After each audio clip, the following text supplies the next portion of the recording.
Vriende, goeiemôre, welkom by hierdie erediens. Het is vir my lekker om vanoggend ook met julle 'n paar gedagtes te deel en dit in erediensformaat. So kom ons raak stil in God se teenwoordigheid en dan gaan ek vir ons hierdie erediens begin. Here, baie dankie vir die geleentheid om saam as gelowiges rondom die woord stil te word. Dit is eredienstyd, is die Sondagoggend.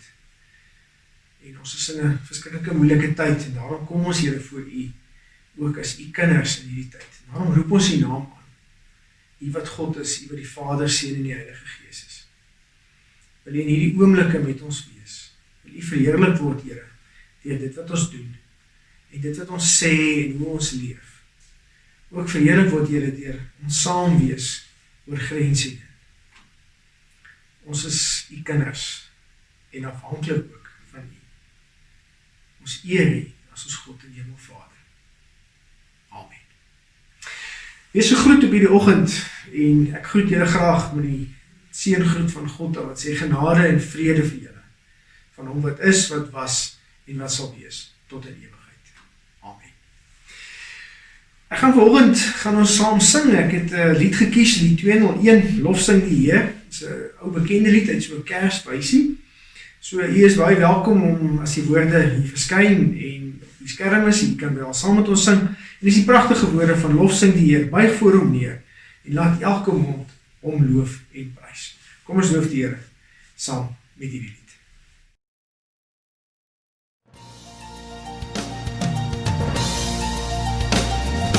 Lofsing die Heer, buig voor hom neer, bewys aan hom die eer, laat elke mond hom loof en prys, en hom erken as Heer, en hom erken as Heer, en hom ja hom erken as Heer.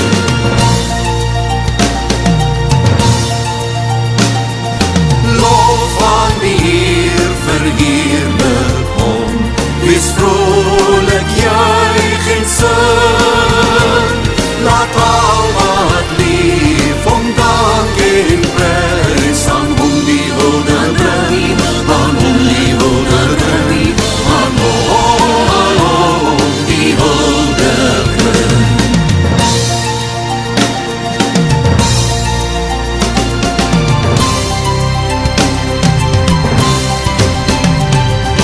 Lofprys die Heer, besin sy naam, sy hele skepping juig, laat almal saam hom eer betoon, en voor op koning buig, en voor op koning buig, en voor ja voor op koning buig, en voor ja voor op koning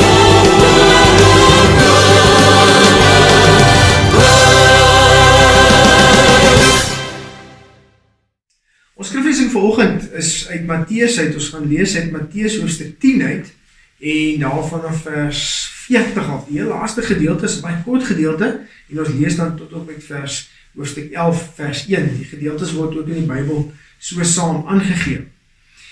Jy is baie welkom om daar oop te maak. Jy is baie welkom om eintlik ook die hele Matteus 10 te lees. Om hierdie teksgedeelte te verstaan, hierdie laaste paar verse moet jy eintlik die hele gedeelte lees.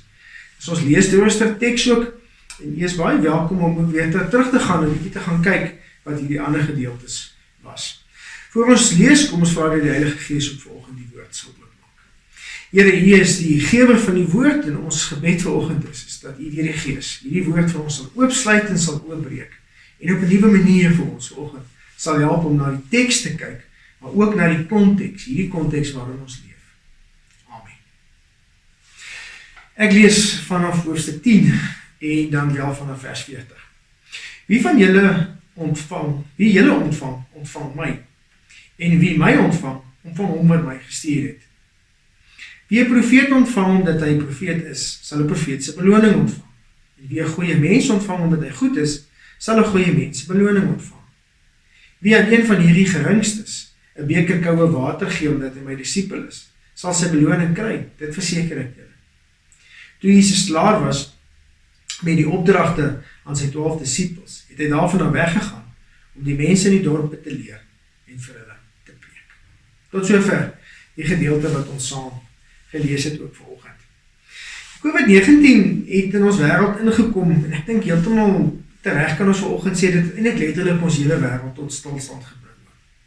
Vanaf Januarie 2020 het dinge drasties verander. Nie net drasties nie, dit het ook onmiddellik verander. Vanaf die aankondiging gemaak is dat ons in 'n lockdown situasie ingaan, het alles verander. Ewe skielik was niks meer dieselfde nie. Mense se lewens het in baie gevalle totaal en al onomkeerbaar eintlik verander. Ons kom eintlik uit 'n slegte tyd het. As ons so 'n bietjie terugbeweeg, sal ons sien die laaste 2 jaar kom ons uit hierdie swaard van 'n droogte wat oor ons gehang het, oor ons hele land gehang het. Vir 2-3 jaar het dit in ons hele gebied, veral in die Vrystaat, min gereën. In groot dele van die Noord-Kaap het dit bitter min gereën. En dit was sleg geweest vir ons boerderygemeenskappe. Gemeenskappe is swaar getref en hulle het groot verliese gely, veral in terme van vee en van inkomste. En so het dit in ons hele gebied so gegaan. En ja, die kerk het ingespring en die kerk het gehelp. Baie maniere, pakkies is gepak, kos is ingesamel en ons het gaan kuier vir mense daar in gedeelte waar daar sleg gegaan het, ons het hulle gaan bid en ons het hulle gaan ondersteun in daai gedeeltes, in daai tye. En toe val die reën. Die sal onthou aan die einde van verlede jaar, die begin van hierdie jaar, het dit mildelik gereën op baie plekke. Nie oralste nie, maar veral in ons gebied in die Vrystaat het dit baie mooi gereën. Noord-Kaap nog nie heeltemal so goed nie. En nou het verligting gekom. Ons het weer geplant, ons is weer besig om nou te oes, ons dorpe en ons stede se kop uit so 'n bietjie opgetel, ons sê, dit gaan eintlik goed. Dit is besig om beter te gaan, nadat ons in hierdie droogte was. En toe kom Januarie 2020. Jy sien, die droogte kan 'n mens sien. Droogte kan 'n mens sien, want dit raak sleg, en ons sien hierdie stowwe winde wat waai, en ons voel hierdie warme wind op ons velle. Ons sien hoe puin alles weg, en ons sien dat diere wat vrek lê op droë plekke. Maar dan kom hierdie virus. Hierdie virus kan ons nie sien nie. Dis hierdie onsigbare ding wat ons nie eintlik kan vat nie. Dis hierdie onsigbare ding wat 'n groot, intense effek het op almal van ons lewens. Sien, ewe skielik was ons dorp en ons stede in die spervuur. Met die droogte was dit ver van ons af. Dit was aan die platteland gewees. Ja, my tuin hier in die stad het so 'n bietjie verdroog. Dit was nie so groot effek nie. Ek kon nog my kraan opdraai en dit nog water uit die kraan het gekom. Maar dan kom hierdie virus wat ons nie kan sien. Ewe skielik raak almal se geld op. Ewe skielik is dit almal van ons wat intens betrokke is, wat intens geraak word deur hierdie virus wat op ons tafel beland het. En dit bring 'n ander dimensie in ons. Want ewe skielik kan ons nie meer kerk toe gaan. Ewe skielik kan ons nie meer saam met mekaar aanbid nie. Ons kan nie saam met mekaar wees nie. Ewe skielik moet ons met mekaar praat oor elektroniese medium, soos vanoggend. Ek praat met julle via skerm. Op 'n rekenaarskerm, self op 'n selfoonskerm kyk julle vanoggend.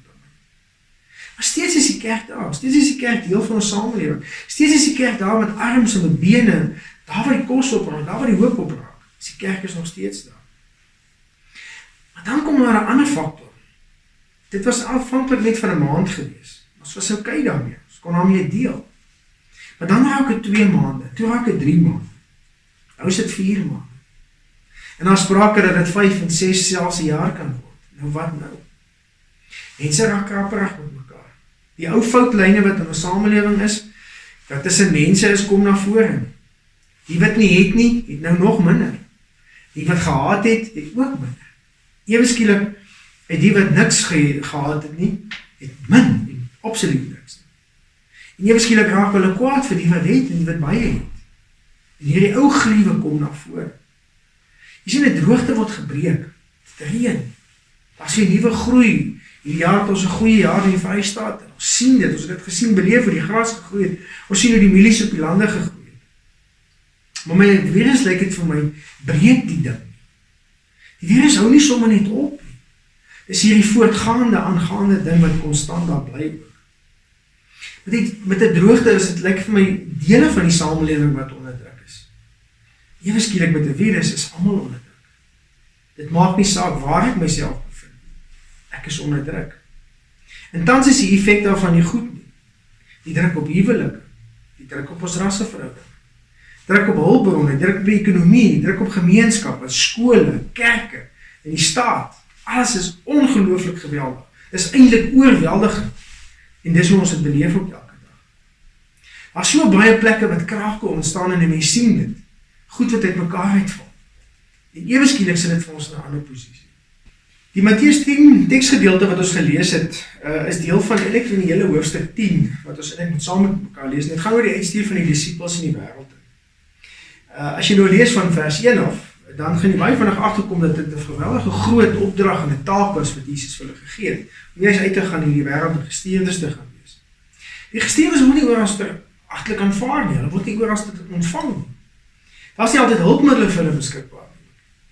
En dit is gewoon lewensgevaarlik en gevaarlik na die plekke waartoe Jesus vir hulle gestuur het.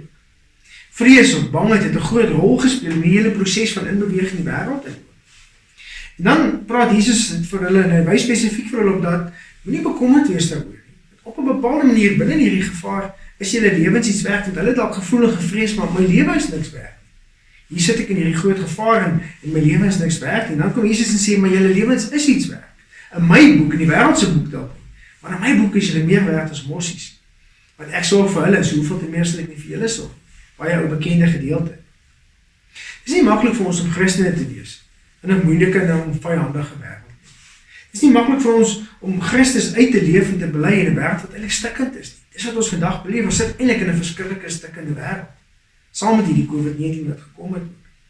Mense is kwaad, families is kwaad. Families is kwaad vir mekaar en daar kom allerlei krake wat ons gesê het wat na vore kom. Die wêreld is verdeeld en verskeurd oor alles wat gebeur. Daar's nie eenvormigheid om hoe dit te verstaan en hoe dit te interpreteer word. En dit maak alles baie moeilik om 'n Christen te wees, of om Christus te bely en uit te leef in hierdie wêreld. Dit maak moeilik om kerk te wees in ons samelewing, met baie geweld en aanvalle wat plaasvind oralste. Dan is daar 'n klomp goed, wat in hierdie moeilike omstandighede vir ons na vore kom. Dit baie moeilik maak om mens te wees, om sommer net te leef ook as kinders van die Here. En dan is dit baie maklik om te sê, maar kom ons hou maar net op. Kom ons stop maar net met alles. Kom ek hou op om te gee, kom ek hou op om te gee, kom ek hou op om lief te hê, kom ek hou op om uit te gaan en iets vir die wêreld te gaan doen. Want baie mense is so ontevrede, daar is so baie onvrede in die wêreld. So daar is ontevredenheid en daar is onvrede. Daar is onvredenheid oor rasseverhoudinge, daar is onvredenheid wat oor plaasaanvalle, wat toeneem. Daar is armoede wat hoogtyd vier, daar is hongerte wat intree.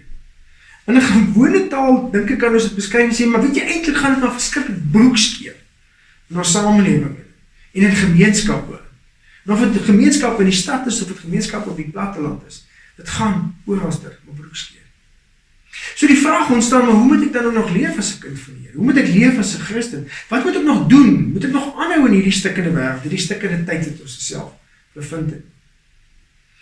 Ek lees 'n artikel in Christianity Today, baie bekende tydskrif, geskryf is deur Jeff Christofferson. En in sy eie worsteling, in sy eie verhaal met wat in die samelewing besig is om te gebeur en wat met COVID-19 gebeur, kom hy tot die gevolgtrekking dat daar 8 lewenshoudinge is, wat ons as Christene of gelowiges vir onsself sal moet aanleer in hierdie tyd. En ek wil volgende graag daarby aansluit, ek wil graag hierdie 8 lewenshoudinge wat hy uit vir ons gee, kort vandag net so 'n bietjie deurgesels, want dit sluit baie aan by wat ons teksgedeelte sê. Die eerste een is hy sê dan met 'n kulturele nederigheid by ons wees. Cultural humility praat hy van. Ons is so maklik om onsself te regverdig in 'n hoogmoed. Ons is so maklik om vir onsself te sê, maar ons is eintlik beter as ander. Gelukkig is ons gemeenskap of groep anders. Ons het baie meer bereik as ander mense, daarom is ons beter.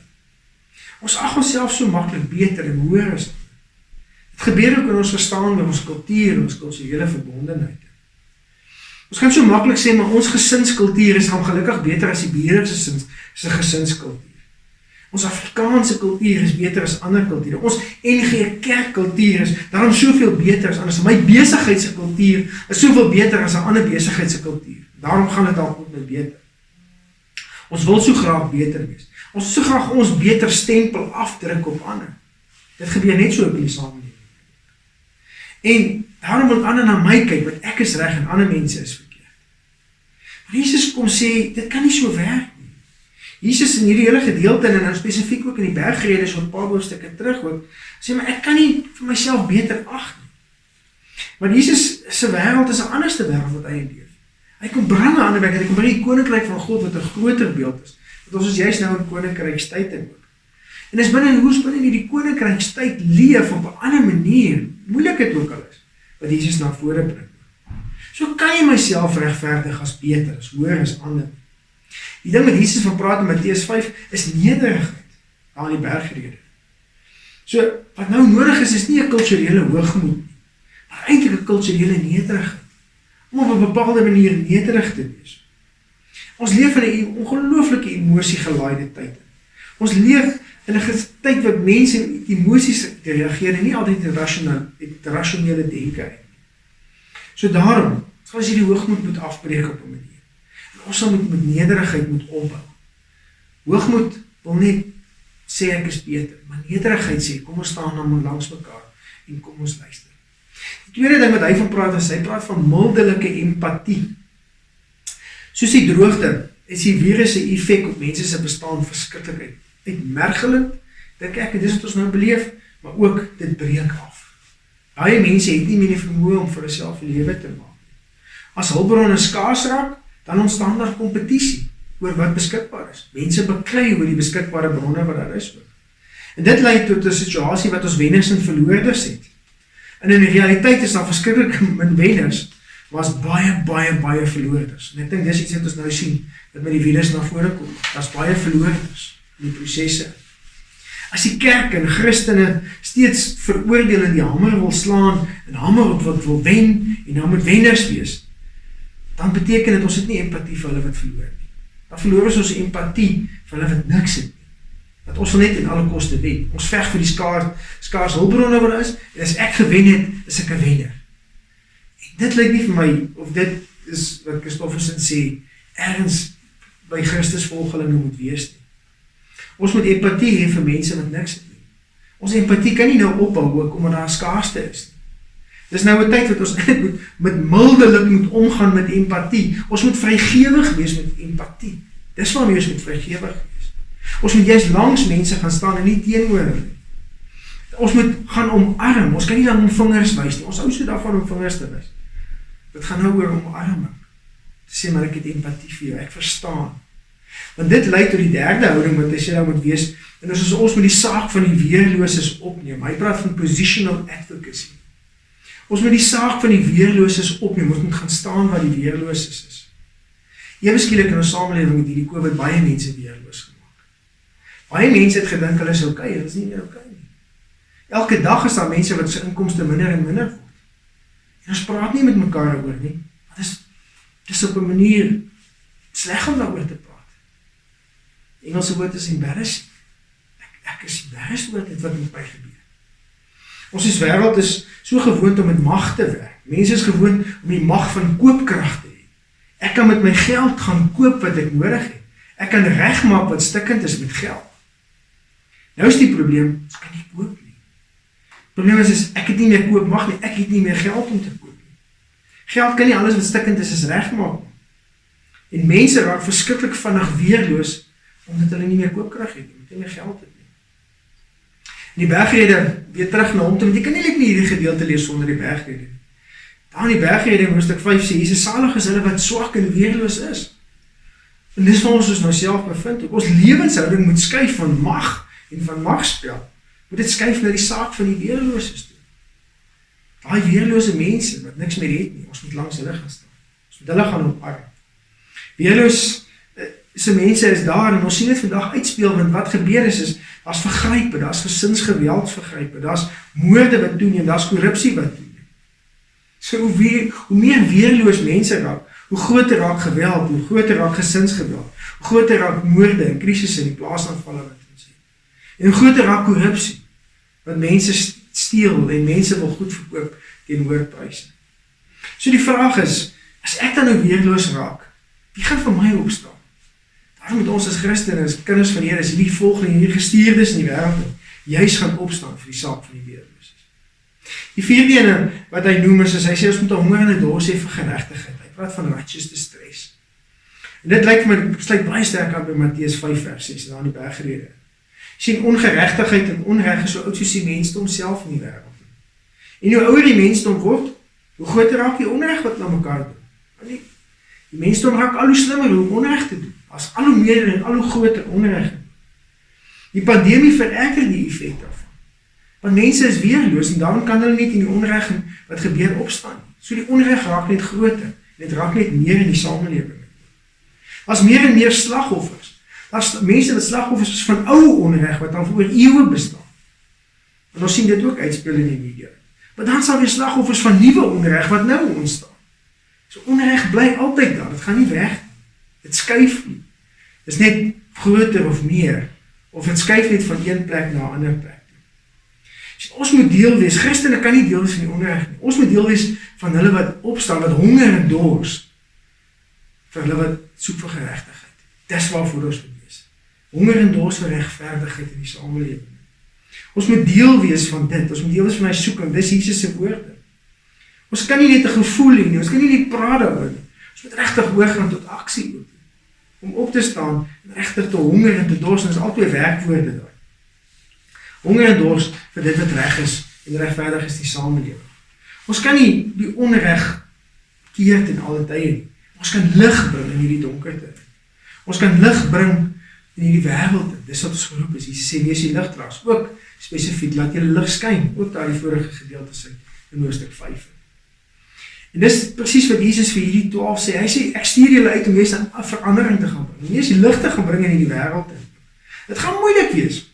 Mense gaan nie ophou om julle te vervolg nie. Mense gaan nie hou van julle boodskap nie. Mense gaan nie hou van wie julle is nie. Hulle gaan nie hou oor julle gesindheid nie. Hulle gaan nie hou oor die mense wat julle is nie. Maar weet jy wat? Het gaan nie net oor die persoonlike bekering nie. Het gaan ook om regverdig te leef voor God. Om regtige verandering in die samelewing ook in te maak. Het is ongelukkig sleg so. Die virus bring die slegte in mense uit. Die virus bring baie keer die onreg wat daar is na vore. Dit stel dit aan die lig. Dit bring dit na vore. So ons houding moet wees, dat ook in ons gemeenskap, ons moet soek vir reg en regverdigheid. Want daar is 'n groot stuk onreg wat in ons gemeenskappe afspeel. En ons roeping is juist om die lig daarop te bring. Om die ligdraers daarvan te wees. Vir mense wat honger en dors is daar 'n toepassing wat moet plaasvind. Ons kan so maklik sê, dit raak my nie. Dit het niks met my uit te wy. Maar weet jy wat dit het? Dit het alles met ons almal, want ons leef saam in gemeenskap met ander. Ons leef nie as eilande nie. Ons is die gestuurdes na die wêreld toe. Ons is gestuur juist na daai onreg toe. So daarom is dit my saak. Daarom raak die onreg wat daar is ook vir my. Die 5de punt wat hy aanraak is oorvloedige, genadegevulde vrygewigheid of graceful generosity. Die huidige krisis wat ons beleef, plaas 'n groot druk op ons hulpbronne. Vir die persoonlike hulpbronne of die gemeente hulpbronne. En ja, die droogte wat ons deur is, het baie van ons hulpbronne gevat. Ons moet baie gee vir mense. Ons baie help vir mense. En ons kan so maklik op 'n punt kom wat ons nou sê, maar ons kan nie meer gee, ons kan nie nou weer help nie. Dit hoor jy mens ook baie by mense. Maar dan kyk ons na die storie van Jesus. En dan sien ons by Jesus se lewe is 'n oorvloedige genadegevulde vrygewigheid. Hy bring oorvloedige genade, hy bring oorvloedige vrygewigheid. Hy kom gee sy genade vir almal. Jesus se storie gaan aan kan die tradisionele voorkeure wat mense gehelp het. By Jesus was dit nie 'n verhaal van ek help vir jou, maar ek help nie vir jou nie. Ek het nou hier genoeg gehelp, ek gaan nie verder help. Jesus leef nie so nie, hy werk nie so nie. As hy die 12 uitstuur, dan stuur hy die 12 uit na die totaliteit van die wêreld toe. Hy stuur hulle nie na 'n spesifieke groep toe, hy stuur hulle na almal toe. 'n Moeilike wêreld, stikkende wêreld, maar na almal toe. So, ons voorbeeld wat ons het, is 'n voorbeeld van oorvloedige vrygewigheid. Dis 'n oneindige genade. Dis wat Jesus vir ons kom gee. So, as ons daarna kyk, moet ons na Jesus kyk. As ek die verskonings wil aanbied, moet ek eers weer terug gaan na Jesus toe. Vers 42 praat baie mooi, hy sê, dis julle wat 'n beker water vir geringes gee. Dis oorvloedige genade. 'n Beker koue water, in 'n warm tyd, vir 'n geringe mense. So, oorvloedige genade, gevulde vrygewigheid. Dis wat ons moet gaan doen. Nommer 6 praat hy van 'n opregte introspeksie. Die vraag kan eerlik gevra word oor ons eie tekortkominge. Ons is baie maklik om die balk en die splint in ander mense se oë te sien, maar ons kyk nie na die balk in ons eie oë nie. Ook deel van Jesus se lering in daai tyd. Ons verloor kredietwaardigheid as ons nie introspeksie hou nie. As ons nie eerlik is oor ons eie foute nie. En dit lyk vir my dit 'n lewenshouding wees in hierdie tyd. Om ook te kyk na ons eie foute. Om ook terug te gaan en te sê, hier was ek verkeerd, hier was ons verkeerd. Maar hier kan ek het regmaak. Dan lyk dit vir my is dit 'n introspeksie. Die 7de punt wat hy van praat, is wederwysige respek en vrede maak. So, ons leef in 'n onvrede tyd, ek het dit net ook genoem. En ja, onvrede die gangbare ding van ons tyd, dink ek. Niemand wil regtig vrede hê. Dit is altyd vrede met voorwaardes. Vrede moet altyd wees soos ek het wil hê. Vrede moet altyd wees soos dit my pas. Dit moet vir my ten voordeel wees. En daarom veg families met mekaar. Stry mans en vrouens met mekaar. En is daar rassespanning in groepe in ons gemeenskappe. En is daar lande wat teen mekaar opstaan. Hoekom? Het gaan met myself en hoe ek dit wil hê en hoe ek dit sien. Het lyk vir my, wat Christofferson vir ons sê, is ergens moet ons ook na die evangelie kyk, iets verstaan van 'n wederwysige respek en vrede maak. As Jesus kom, as die seun van God, dan kom sterf hy vir almal. Die vredemakers word in hoofstuk 5 uitgebeeld as, hulle is die ouens wat salig word. Salig is die vredemakers. Hulle wat die vrede bring. Jesus kom nie net vir sekere mense nie. Jesus kom vir almal. God kom gee nie net sy seun vir 'n sekere groep mense nie. Hy kom gee sy seun vir die hele wêreld. So 'n lewenshouding van vrede maak beteken ek kom lê myself af. God kom gee in totaliteit sy seun. Ek en jy kan nie die status quo handhaaf van onvrede nie. Ons moet die vredemakers wees in hierdie status quo wat ons nou het. Ons moet die vredemakers bring met dis wat nou nodig is in ons land, ons gemeenskap en ons gesinne. Om regtig onsself agter te laat, die vredemakers te gaan wees. En die laaste ene, en daarmee sluit ek af, sê hy, dit gaan oor profetiese oplossings. Hy praat van prophetic resolve. Elke tweede Jan Rapp en sy maat sien vandag hulle self as 'n profeet. Ek sien net so op die WhatsApp groepe wat rondgestuur word. Dan sien jy 'n profetiese uitspraak en hierdie een staan op en hy noem homself 'n profeet. En dan sien ek, maar sommige van hierdie profete is verskriklik ryk. Hulle ry met baie grand karre rond en hulle maak verskriklik baie geld want jy moet hulle eintlik 'n bietjie betaal vir daai profesie wat hulle gegee het. So hulle huise en hulle geld, die mense betaal vir hulle geld want hulle graag waarsêers nie. Dis die hartseer. Hedendaagse profete het eintlik maar net waarsêers en toekomsvoorspellers geword. Dit is eintlik maar niks anders dan as 'n gypsy wat 'n karavaan langs die pad trek.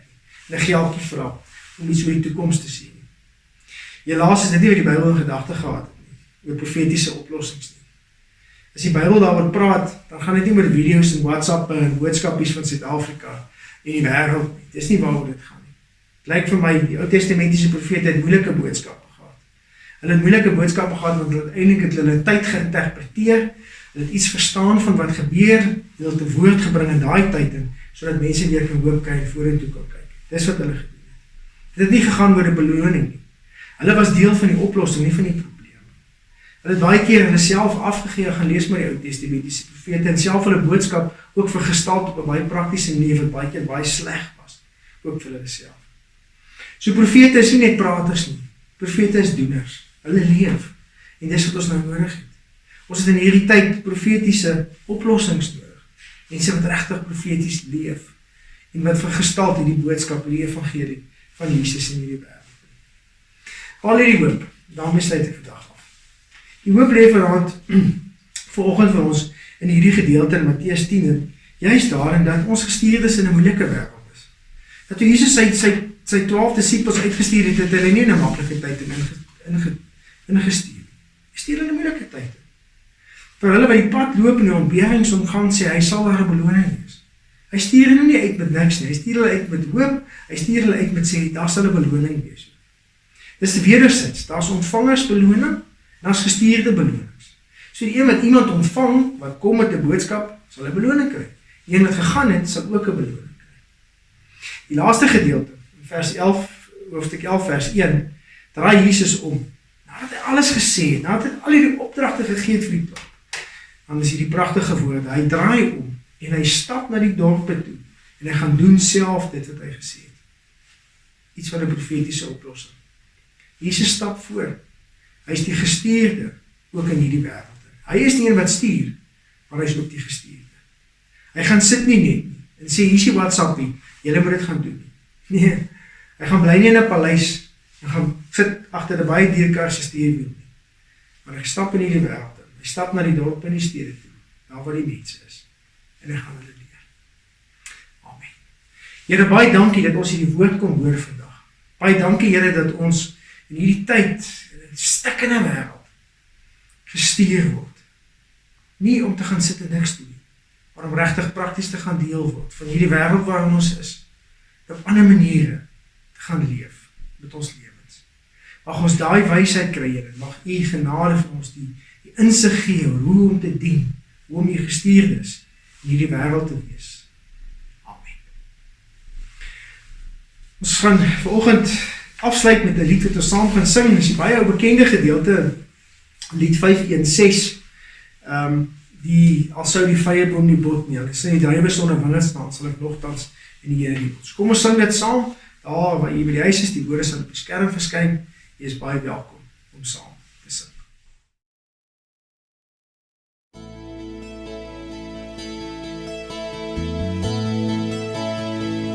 Al sou dan ook die vyeboom nie bot nie, al sou die wingerd sonder druiwe staan, die graan verdor, die vrugtebome wegkwyn, die beeste klein, vir alles hier vergaan. Nog sal ek juig en bly wees in my God. Hy is my hoop, hy gee my krag, hy laat my loop waaruit stierbok gaan. Hy laat my vas en veilig staan.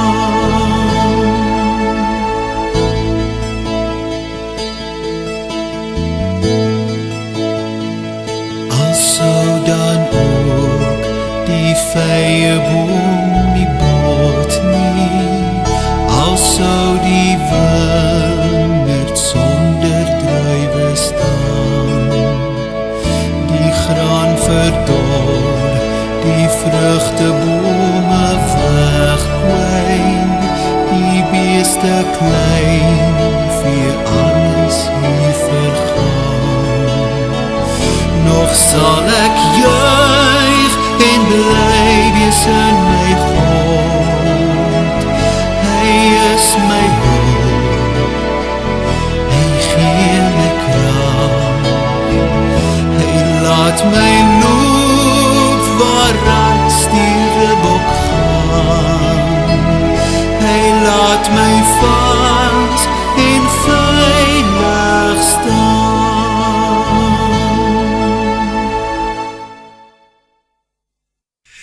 Kom ons bid vir die seën van die Here. Ek wil graag vir julle ook hier in die einde van die erediens wegstuur en die wêreld instuur met God se seën. Onthou ook om vir jou gemeente jou bydrae te gee. Gemeentes op verskillende maniere hoe hulle dit doen. Ons hou nie op om deel te wees op van ons gemeentes waar God ons geroep het om te dien in 'n gemeenskap. So ontvang die seën van die Here en gaan vanoggend in sy vrede. Mag die genade van ons Here Jesus Christus, die liefde van God en die gemeenskap van sy Gees met julle elkeen